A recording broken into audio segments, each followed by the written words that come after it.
Добре дошли в света на лечителката знахарка. Днес ще ви представя една изпитана рецепта при гъбички на краката и ногтите. Тази рецепта е част от сборника от старти тефтер на дядо и нещо от мен и Леонора Недялкова. Ползвайте със здраве! Има лекове, които идват тихо и просто, като огъня в лютата чушка и като водата, която ни изчиства и успокоява. В старите тефтер на дядо ми пише: където лютивото влезе, болестта няма да стои.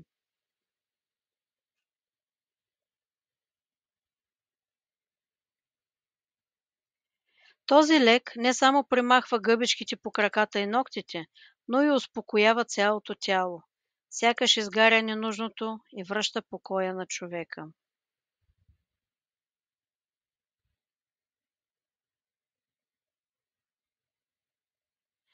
Ето и самата рецепта. Вземат се около 9 люти червени чушки. Почистват се от семената и дръжките, но огънят остава. Приготвя се леген с вряла вода. В него се пускат чушките и се оставят, докато водата окрути сърцето си и стане годна да се потопят краката. Много е важно температурата да бъде като тялото ви.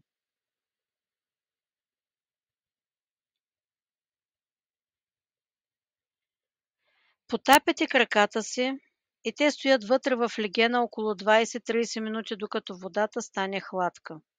След това изваждате краката си, поставяте ги върху хавлиена кърпа и попивате водата. След това обувате топли памучни чорапи и така си лягате. Уточнявам, топли. Много е важно. Банята се прави само вечер, защото след нея е нужно поне 2 часа лекуване да е в легнало положение. Тогава огънят и водата приключват лечението.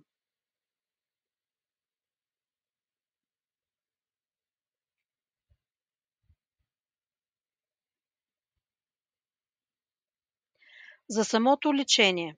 Процедурата се прави само вечер в продължение на 7 поредни дни, след което се почива 3 дни и може да се повтори в тази схема, докато проблемът изчезне.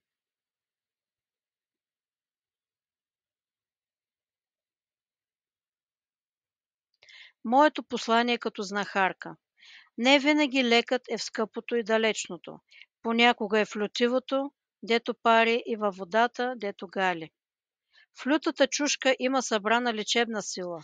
Сила, която реже злото и пази човека.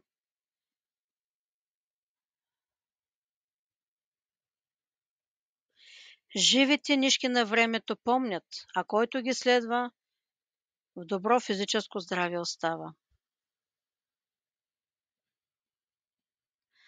Ако имате въпроси относно фитотерапията, всеки делничен ден след 19 часа съм на линия за консултации.